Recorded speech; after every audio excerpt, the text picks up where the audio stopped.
ज्ञान दर्शन नायका चारित्राणागंभीरा मोक्षमार्गोपदेशिका। नमो अरिहंताणं नमो सिद्धाणं नमो आयर्याणं नमो अक्षयाणं नमो लोये सब्शाहं चितानंद चेतन के गुण अनंत हैं धार।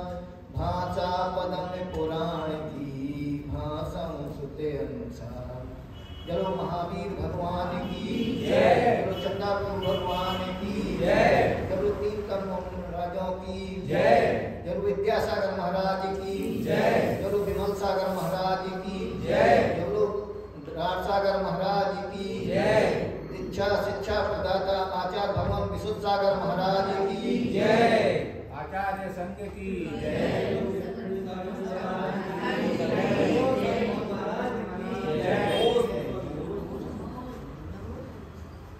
सगा ही शत्रु बनता है जब सगा संबंधी तुम्हारी सफलता को सहन नहीं कर पाता है तो वही शत्रु बनकर अपकार करने को खड़ा हो जाता है। सगा व्यक्ति ही जब तुम्हारी उन्नति होगी तो वही तुम्हारी उन्नति रोकने के लिए तैयार होगा। जैसे कहते हैं कि जैसे घर के कुरवा से ही आग फूटती है, जौन होता है व्यक्ति वही वो होता है। आप लोगों ने देखा होगा कि पारसनाथ और कमठ का वो, तो जब पारसनाथ और कमठ थे तो सबसे पहला भोग उनका नहीं सुना होगा कि जब उनका बंधन हुआ तो पारसनाथ की स्त्री को और कमठ ने अपने में उन्हें विभाजित कर लिया था। वहीं से ये चालू हुआ था। दसों भोग तो आप लोगों को पता थी लेकिन ये नहीं पता हुआ। सगे भाई ने अपनी भाभी को रख दिया था जब, तो वहीं से ये सब कमठ के सब दसों भोग चलते रहे। इसी प्रकार कुलभूषण और देशभूषण तो ग्रस्त के पहले दोनों भाई थे। तो पहले क्या रहता था कि अपने गुरुकुल में बच्चों को भेज देते थे, तो भेज दिया उनकी माँ ने और पिता ने।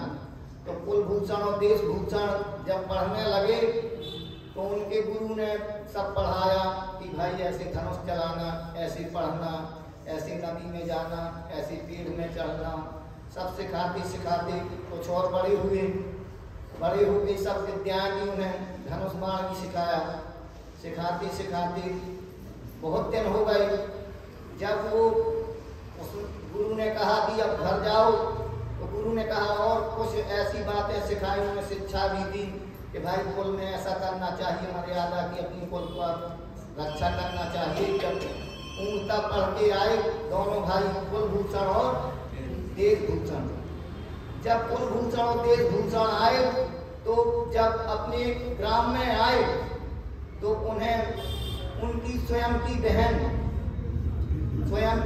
दिखी। तो दोनों भाई, उनने कहा मैंने पहले देखा, वो भाई कहा मैंने पहले देखा। तो दोनों खूब लड़ने लगे। जब लड़ने लगे तो सब पूछा कि भाई क्यों लड़ रहे तुम लोग? तो एक व्यक्ति ने बताया कि दोनों ने कहा कि नहीं मैंने पहले देखा, मैं इनसे शादी करूंगा। तो दूसरा भाई कहा नहीं मैंने पहले देखा। तो उन लोगों को लगा यार ये कैसा है, कहा नहीं खूब लड़ने लगे कि नहीं हम शादी करेंगे इनके साथ। उन्होंने कहा नहीं हम दूसरा दोनों लड़ने लगे। खूब देर तक लड़ाई हुई। तो जब लड़ाई होते खूब देर हो गई तो उनके माता पिता और दूसरे लोगों ने कहा अरे तुम कैसे हो? तो एक लड़की थी, तो उसने कहा एक व्यक्ति से कि तुम मेरे से प्रेम करते हो, मेरे शरीर से प्रेम करते हो? कोई ऐसा समझाने वाला मिल जाए व्यक्ति तो बहुत अच्छा। तो उस लड़की ने कहा, तो व्यक्ति उसको देख के मोहित हो गया लड़का। तो उसने कहा कि किससे तुम प्रेम करते हो? क्या तुमसे प्रेम करते हैं? कहा नहीं तुम मेरे शरीर से प्रेम करते हो। है ठीक है भाई प्रेम करते हैं तो बताओ तुम। कहे तुम 15 दिन बाद मेरे पास आना तो मैं बता दूंगा कि तुम किससे प्रेम करते हो, मेरे से करते हो मेरे शरीर से प्रेम करते हो। तो उसने लड़की ने इतनी तपस्या की कि कुछ कहती होगी 15 दिन तक ना खाया ना पिया, जितनी अपनी गंदगी थी शरीर की सब एक कटोरी में रख दी। जब उसे फिर 15 दिन के बाद बुलाया कि भाई तुम आओ, तुम देखो कि किससे प्रेम करते हो। तो जब वो व्यक्ति आया तो वो इनकार करने लगा कि अरे तुम तो है ही नहीं है। कह नहीं मैं वही हूँ। उसने फोटो दिखाई सब दिखाई अपनी, तो भी व्यक्ति नहीं मानता था। तो उसने कहा तुम इससे प्रेम जो कटोरी में वो अपना माल और सब रखे थे, कहा इससे तुम प्रेम करती रहे, मेरे से नहीं प्रेम करती थी, नहीं तो रात तुम मेरे से प्रेम करते। तो उसने कहा दिया। तो अपन ऐसा श्रृंगार करें वो करें कि दूसरा आपसे मोहित ना हो। अपन 10 लक्षण है, कहीं भी बाहर जाएंगे मार्केट तो सबसे ज्यादा सच के जाएंगे, घर में चाहे पति के सामने ना सच दिखाने के लिए जी अपन को अपने से कोई मोहित ना हो, ऐसे काम अपन करें। तो कुलभूषण जब देखा कि भाई ऐसा है, उसने इनकार कर दिया। कह देखो तुमने मेरे शरीर से प्रेम करते थे, जो मेरी चिलाक है वो है, इसलिए तुमसे मैं कुछ नहीं कर सकती, मैंने शादी करती तुम्हें शरीर। जब रामायण हो सभा लगी हुई थी तो एक व्यक्ति सात जगह से दे रहा था। तो वो सभा में आया, सब राजा हंसने लगे उससे, खूब हंसे, हाँ खूब हंसते हंसते। तो उसने कहा नाम मेरे को भूल गया है, अष्टापद। तो अष्टापद ने कहा कि भाई अरे ये सब किनकी सभा लगी है, चाहे जो चमारों की सभा लगी है, चमड़ी देख के जो सब मेरे हंसते हैं। कहे ज्ञान देखो ना, ज्ञान की कीमत है, तुम सब चमार बैठे हो। ऐसा उन्होंने कहा। जब कुलभूषण और देशभूषण आए तो उन लोगों ने बताया कि भाई तुम किससे प्रेम दोनों भाई करते हो, वो तुम्हारी सगी बहन है। कहे जब तुम्हारी माँ ने इन्हें गुरुकुल में भेज दिया था उसके बाद ये तुम्हारी बहन है। अरे तो उन्होंने कहा कि अरे ये कैसा प्रेम। उन्हें लगा कि यार हम कौन जैन कुल में पैदा हुए, मुझे कितना गलत काम कर रहे हैं। तो उन्हें देख के उन्हें दोनों भाई तो बैराग हो गए। यदि हम किसके जो राखी बांधती वो बांधती, हम इनके प्रति सब गुरु ने पढ़ा दिया था कि ऐसे ऐसे गुरु जानते थे कि भाई तुम अभी जाओगे तो तुम्हें ऐसा होगा। तो गुरु ने कहा, तो वो दोनों भाई खूब लड़े, खूब ज्यादा कि नहीं हम इनसे शादी करेंगे, होगा हम इनसे शादी। दोनों भाई खूब लड़ने लगे, एक आदमी धक्का मुक्की करने लगे, सब जितने साथ वगैरह थे सब वो करने लगे। तो जब वो कुलभूषण और देशभूषण देखा कि यार हमारी बहन है, माता पिता ने भी बताया कि अरे ये तो तुम्हारी बहन है। जब तुम वहां गुरुकुल में पढ़ने जाते थे तो ये तुम्हारी बाद में बहन हुई थी। तो उनने माता पिता ने भी समझाया, सब समझाया, लेकिन उनने कहा कि यार हमने कितना गलत काम किया। तो वो दोनों वहां चले गए और अपनी तपस्या करने लगे। तपस्या करने लगे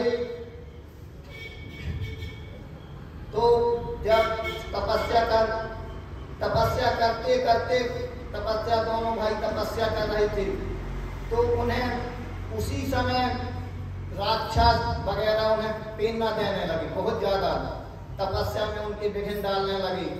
तो जब सीता और राम और लक्ष्मण को पता चला, गांव वालों ने कहा कि कुलभूषण देशभूषण तपस्या करते हैं लेकिन रात में खूब ऐसी आवाजें आती हैं भूतों की, कहीं वो तो उनकी तपस्या में वो विघ्न डालती हैं।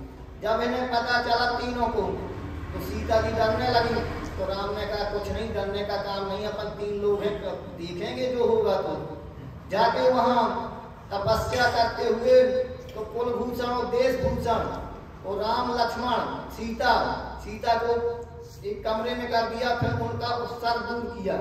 जो राक्षस आते थे, जो उनकी तपस्या में वो करते थे, तो उनको तपस्या में जो राक्षस वगैरह को मारा, वो किया, तो सहायता की राम लक्ष्मण ने।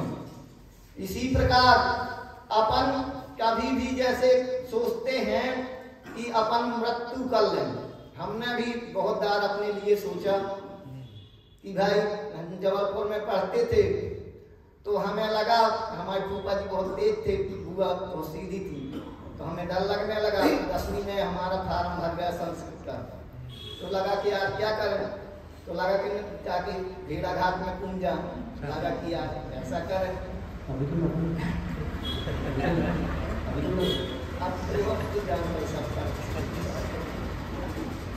तो जब लगा कि भाई अब फूफा जी के सामने जाएंगे तो डांटेंगे बहुत ज्यादा कि क्या तुम कैसे फार्म भर गए, तो लगा कि जाए, तो हमें लगा कि यार हमसे तैरते भी बनता, सब बनता है, लेकिन शास्त्र वगैरह और हमारे बब्बा वगैरह सब शास्त्र वगैरह पिताजी सब लोग शास्त्र पढ़ते थे, तो लगा कि भाई ये तो बहुत गलत है। कहा कि अपन कभी भी ये मृत्यु नहीं करना चाहिए। क्या अपन जैसे मृत्यु कर लेंगे तो अपन 1 महीना 2 महीना फिर मर जाएंगे, इतनी दार मरेंगे कुछ कहने योग्य नहीं। अपन मरण समय अपन मनुष्य तो है यहाँ, फिर अपन क्या बन जाए, चींटी बन जाए के मन जानवर बन जाए, तो न समय में पानी मिलेगा न कुछ मिलेगा, उससे अच्छा काय के लिए मरे। वो अपन नरकों का तो कहीं देख लें, 6 ढाला में कितना लिखा है कि एक श्यामर का पत्ता गिरने से अपना शरीर चूर चूर हो जाता है, फिर अपन का बिल्कुल पारे घन शरीर हो जाता है, फिर जुड़ जाते हैं, फिर ऐसा वहाँ की भूमि एक कण भी लग जाए तो अपना कितना वो होता है, पता नहीं कि चूर चूर हो जाता है। वो अपन को इतनी भूख लगती है कि जितना सब अनाज है खा लें तो भी भूख नहीं समाप्त होती है, इतनी प्यास लगती है कि कुछ कहने योग्य नहीं समाप्त, और एक बूंद भी नहीं मिलता अपन को। तो अपन को ऐसा समझाना है अपने बच्चों को कि भाई अपन मृत्यु यहाँ से तो कर लेंगे, लेकिन मृत्यु वहाँ तुम्हें इतनी दार करनी पड़ेगी कि कुछ कहने योग्य नहीं। 1 महीना के हुए फिर मर जाओगे, 2 महीना के हुए फिर मर जाओगे, कितनी दार तुम्हें मरना पड़ेगा, कुछ कहने योग्य नहीं। और ये आत्मा तो ऐसी है, ना पानी से गलती है, न कुल्हाड़ी से कटती है, ये आत्मा हमारी, इसकी मृत्यु नहीं, एक शरीर अपन को नया मिल जाता है। जैसे अपन कपड़ा पहने हुए हैं तो अपन कपड़ा फट जाता है तो दूसरा चेंज कर लेते हैं, इसी प्रकार अपन को एक कपड़े घाई दूसरा शरीर अपन ने जैसी गति करी वैसी गति अपन को तुरंत मिल जाती है। इसलिए अपन को मृत्यु नहीं करना चाहिए। कहीं भी है, कोई भी स्कूलों में ऐसा लिखना चाहिए कि भैया अपन मृत्यु करेंगे तो अपन को कितनी दार अपन को मर मर के फिर नरकों में जाना पड़ेगा, वो करना पड़ेगा। ऐसे अपन को बच्चों को भी समझाना चाहिए। वो अपन क्या है, बच्चों को सब जान सकते हैं कि कैसे गुरु और माता पिता ये कैसे रहते हैं कि कुछ कहने योग्य नहीं। बच्चे का सब जानते हैं, उसके चेहरे को पढ़ना भी जानते, लेकिन माता पिता कहते नहीं, लेकिन कहे नहीं, लेकिन उनसे इनडायरेक्ट तो जरूर कहें कि भाई ऐसे काम ना करो कि अपन को नरक जाना पड़े। अपन इतना जैन को तो पाके अपन को सब कुछ पता है, देखो कि अपनी गति कहाँ होने वाली है। अपन ने मायाचारी करी तो स्त्री बन गए, फिर मायाचारी करेंगे फिर स्त्री बन जाएंगे, ज्यादा परिग्रह रखेंगे तो फिर नरक में जाना पड़ेगा। कोई व्यक्ति ऐसा नहीं जो जैन कुल में पता हो, वो 5 मिनट अपना आंख नीचे ले तो उसे अपना पूरा पता चल जाएगा। जैसे काम करेगा वैसे उसे गति मिलेगी, उसे किसी को कहने योग्य नहीं है कि भाई क्या तुम बनते हो, स्वयं उसे जानकारी है।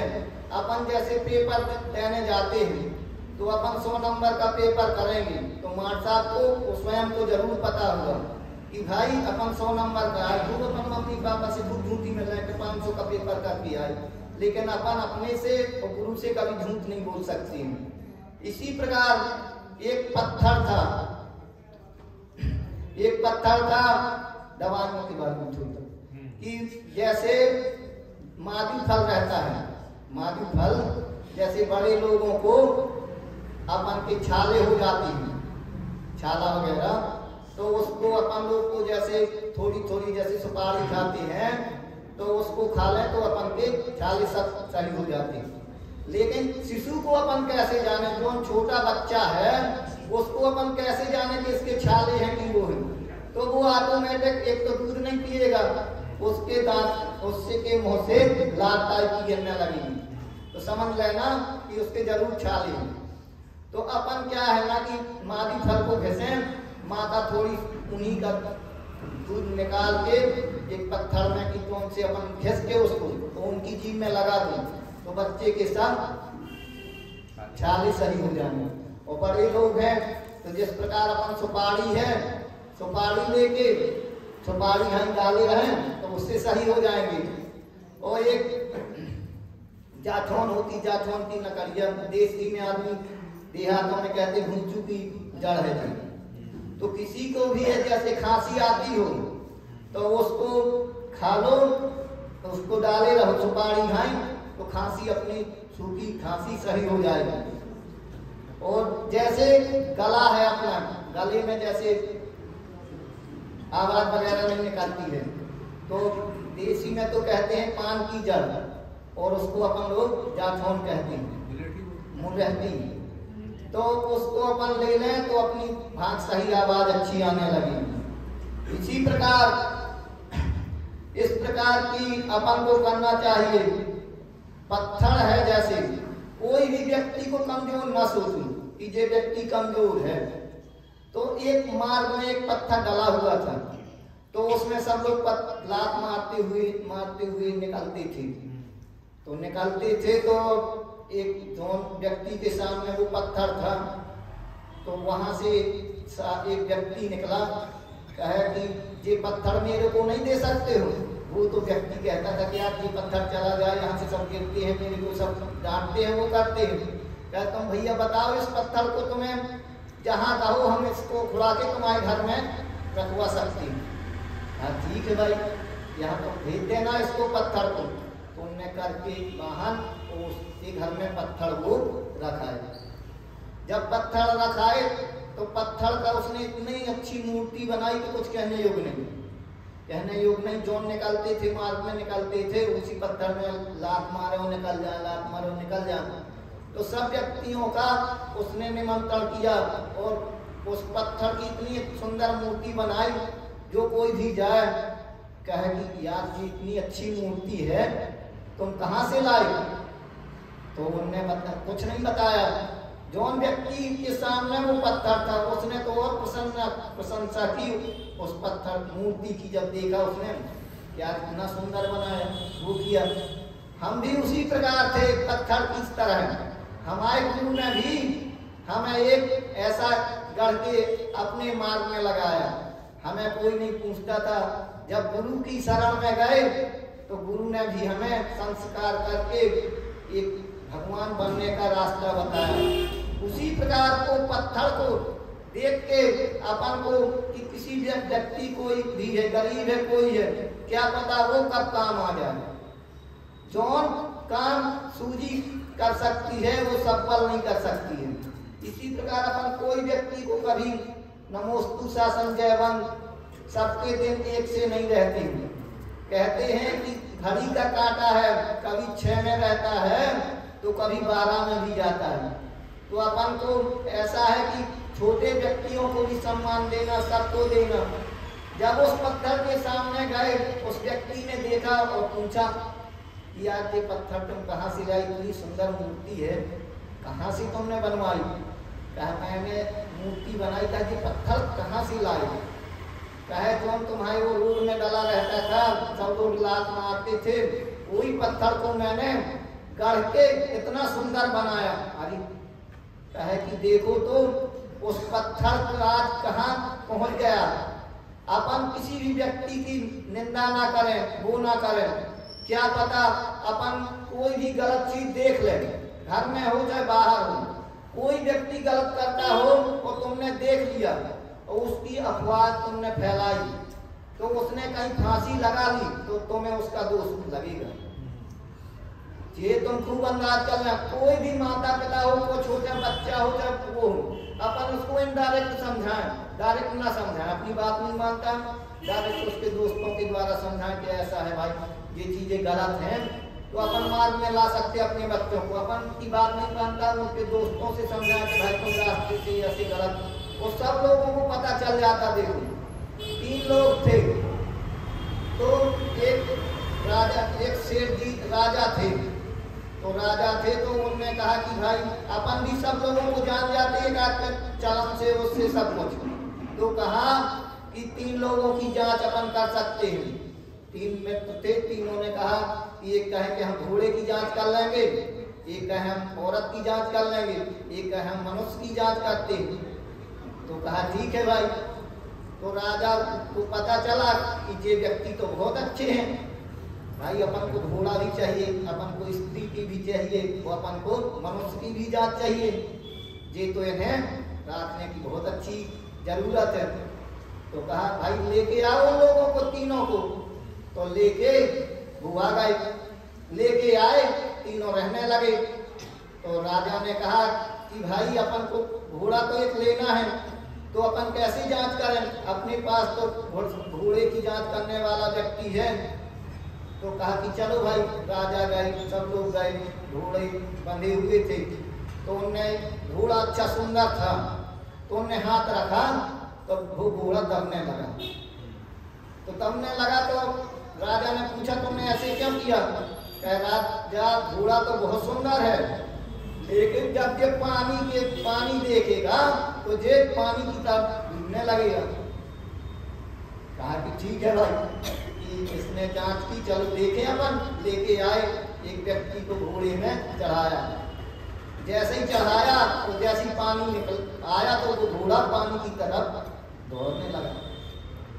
तो राजा ने प्रश्न किया कि भाई तुम जाने कैसे? कहे राजा साहब जब भैंस के हाथ रखते हैं तो वो दबने लगती है।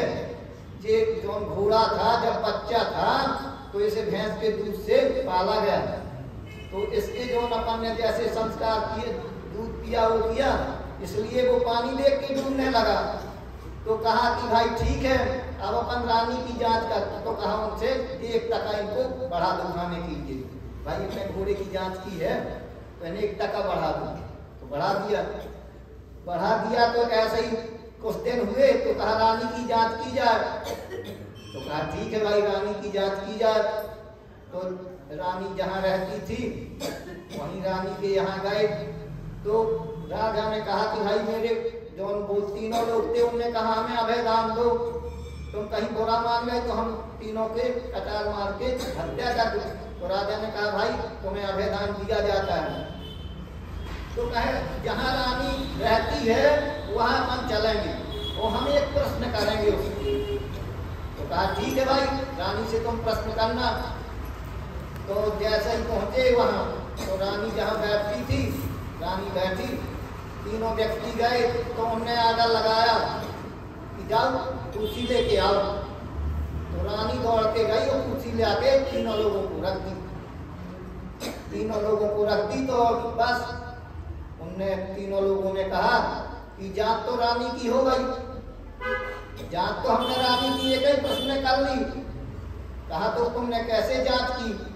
कहा नहीं, पहले इनकी माता पिता और वो है, फिर मैं इनके लिए बताऊंगी। उनने कहा कि एक दासी की लड़की है। रानी को कहा कि एक दासी की लड़की है। तो कहा भाई कैसे दासी की लड़की है? कहा तुम कैसे जाने? कहा मैं तो उत्तर दिए देता हूँ, लेकिन इनके घर में भी पूछा जाए तो सही है, रानी उत्तर दे सकती है। तो कहा कैसे आप जाने? कहा एक रानी होती तो अपनी बुलंदी में रहती, क्या मैं एक राजा की लड़की हूँ और मैं एक राजा की रानी हूँ।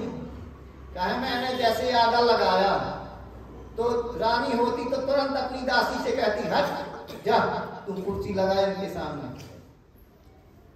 रानी होती तो वो किससे आगा लगाती? राजा जैसे ही रानी की पदवी रहती है कि नहीं रहती है। तो उनने कहा कि भाई ठीक है, कि जैसे ही आगा व्यक्ति ने लगाया तो रानी तुरंत कुर्सी लेके आ गई। तो कहा मैं जान गया कि ये रानी की बेटी नहीं है ना राजा की बेटी है, ये तो एक दासी की बेटी है। जब पूछा गया तो कहा कि भाई हाँ, ये तो एक दासी की बेटी है। तो फिर कहा गया फिर उनसे आके तीनों बैठे। फिर कुछ दिन बाद क्या हुआ कि कहा कि भाई राजा की आज जांच होना है। राजा ने कहा कि आज ये व्यक्ति खाता है, इन लोगों को तो जांच हो चुकी, इस व्यक्ति का भी अपन अंदाज लें। तो जैसे ही दोनों आए उन्होंने कहा 1 टका और बढ़ा दिया जाएगा।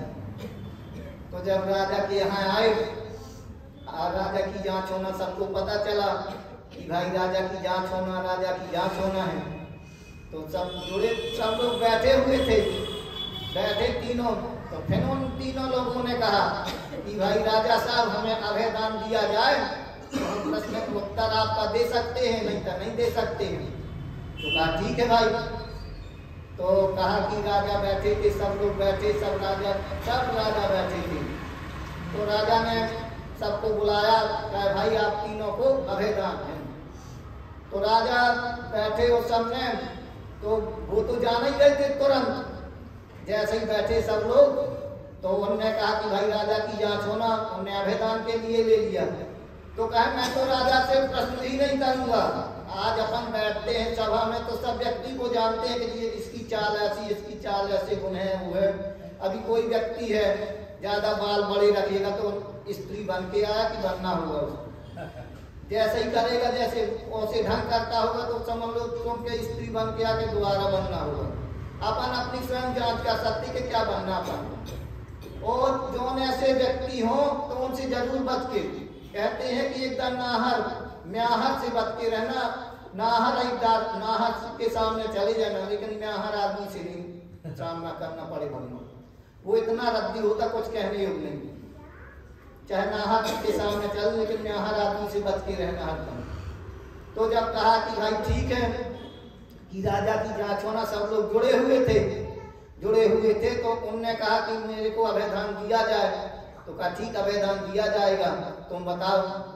अरे तो उसने तीसरे व्यक्ति ने कहा कि जे अरे जे राजा का पुत्र नहीं है, राजा का पुत्र नहीं है। जे राजा का पुत्र होता तो हम तीनों लोग थे, इतनी अच्छी विद्या और सब। तो राजा ने कहा तुम जाने कैसे? कहे जान हर व्यक्ति जानता है लेकिन कह नहीं पाता है। अपन बच्चों को सब जानते हैं कि अपना बच्चा ऐसा काम करता है, ये करता है, लेकिन अपन उसको समझाते नहीं। 8 साल तक जैसे छोटा वृक्ष है तो उसको जैसा अपन मोड़ना चाहेंगे वैसा मुड़ जाएगा, जब बड़ा हो जाएगा तो नहीं मुड़ेगा। अपन उसको 8 साल तक ऐसे संस्कार दें, ऑटोमेटिक मंदिर आएगा, सब आएगा। अपन जन्म हुआ तो तुरंत बाटल पकवाते हैं, अरे बाटल का दूध, तुरंत उसको कुछ हुआ तो तुरंत वो जैसे वो मच्छों की वो उसको पिलाने लगते हैं। अपन तुरंत उसके जैसे खाएंगे, अन्न वैसा होगा मन। अपन उसको सुबह में वो करते। तो जब राजा ने कहा कि भाई तुम कैसे जाने, तो उन्होंने कहा कि हम इस प्रकार जाने, आज हम लोग थे इतने जांच करने वाले, आप खेती देते, धन दौलत देते, कुछ नहीं दिया, तुम 1 टका बढ़ाते हो। तो कहे तुम बनिया क्या करता है? बनिया कंजूस तो रहता है, कहे 1 टका बढ़ा दो भाई, 1 टका बढ़ा दो, इसलिए तुम एक बनिया के बेटे हो। कहा भाई पूछा जाए, जब पूछा गया तो उनकी माँ ने कहा हाँ भाई तुम बनिया के लड़के हो, सेठ के नहीं हो। कहा अपने ऐसे संबंध थे, तुम बनिया के लड़के हो। तो कहा कि भाई ठीक है। राजा ने कहा कि तुम जानने के लिए, उसने बताया कि टका तुम बढ़ाते, बनी बढ़ाता है। इससे अपन को अच्छी सीख लेना है इन कहानियों से।